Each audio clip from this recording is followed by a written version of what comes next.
देखिए, देर आए दुरुस्त आए। उनके खिलाफ इतने सबूत है।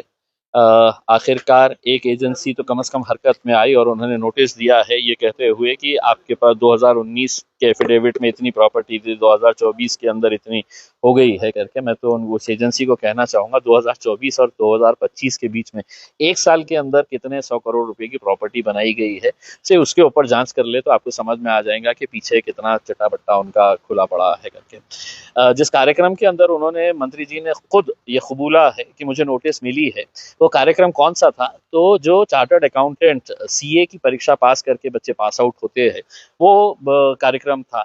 और वहां पे नौजवान लड़के और लड़कियों के बीच में मंत्री जी भाषण के अंदर बड़े गर्व से ये कहते हैं कि अब इसके बाद ब्लैक का पैसा खर्च करना बड़ा मुश्किल हो गया है।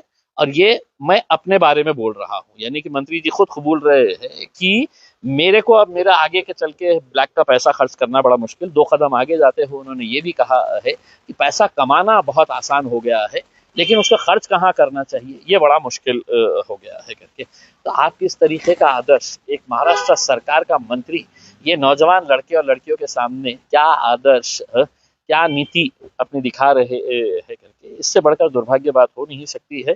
उम्मीद है कि इनकम टैक्स के साथ साथ दूसरे एजेंसीज भी हरकत में आएंगी और वो भी अपनी कार्रवाई साइमल्टेनियसली शुरू करेंगे। जी, आपने कुछ जांच एजेंसियों में उनके खिलाफ शिकायत भी की थी? जी, किया था ना मैंने किया था, मैंने पूरे पुरावे दिया था। और अब भी ये कहता हूं, अगर किसी एजेंसी को ऐसा लगता है कि उनके पास कोई दस्तावेज नहीं है तो वो मुझे नोटिस दे के बुलाए, मैं आऊंगा और आपको पूरे दस्तावेज, जो भी दस्तावेज चाहिए, उनकी प्रॉपर्टी कहाँ कहाँ पे कैसे नियमों का उल्लंघन किया गया है। क्योंकि अकेले यहाँ पर सिर्फ मंत्री जी दोषी, ऐसा नहीं है। कलेक्टर ऑफिस के अधिकारी भी उतने ही दोषी है। जो गरीब एससी समाज के वर्ग 2 की जमीन एक मंत्री के बेटे के नाम के ऊपर कैसे कर दी जाती है चने फुटाने के भाव में। फिर MIDC की जमीन प्रायोरिटी अलॉटमेंट के नाम के ऊपर सारे नियम, सारे रूल्स को दरकिनार करते हुए कैसा मंत्री जी के बेटे को दे दी जाती है। फिर इतनी बड़ी बड़ी प्रॉपर्टीज, जालना रोड का इतना बड़ा प्लॉट जिसकी कीमत कम से कम 20 से 25 करोड़ रुपए है, मंत्री जी कहते हैं मैंने 5 करोड़ रुपए में लिया है करके उसमें। तो ये सब चीजें अगर बाहर निकलेगी, इन्वेस्टिगेशन होगा तो समझ में आएगा। फिर दूध का दूध, पानी का पानी हो जाएगा। आने वाले वक्त में कौन राडर थे? बहुत है इसमें, लेकिन मैं अपना सर क्यों फोड़ूंगा? अगर मुझे ये समझ में आ जाएगा कि साहब ऊपर से लेके नीचे तक पूरी थाली ही खराब है, सारी गंदगी से भरी हुई है, कोई किसी को लेना देना नहीं है, ऊपर वाले ने बोल दिया है कि नीचे का जो आदमी है जितना खा सकता है खा, तू भी खा, मैं भी खाता, हम सब मिलके खाते हैं करके उसमें, तो फिर मैं अपना सर क्यों फोड़ूंगा?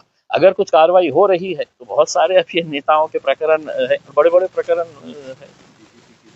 है। बीजेपी के भी नेता का प्रकरण तो मेरे हिसाब से 1-2 दिन के अंदर ही सामने आना चाहिए।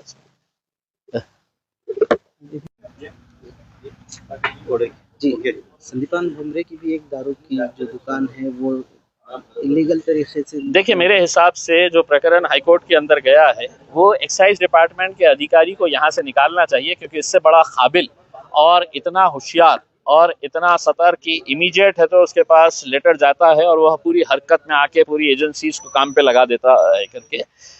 उसको तो महाराष्ट्र का चीफ सेक्रेटरी के कुर्सी के ऊपर बिठाना चाहिए। दूसरा ये सवाल है कि खासदार साहब, उनके बेटे आमदार साहब ने अब जनता को बताना चाहिए कि उनका और उनके परिवार का कितने ऐसे लोग हैं जो है तो देसी दारू की दुकानें चला रहे हैं, बियर बार चला रहे हैं, वाइन शॉप चला रहे हैं। ये सब चीजें जो है ये जनता के सामने लाना चाहिए। और अगर आप नहीं लेके आएंगे तो हम लेकर आएंगे और बताएंगे कि देखिए आपके नेता कितने आइडल है, वो क्या कारोबार करते हैं। जनता को वो नशे में ही रखना चाहते हैं।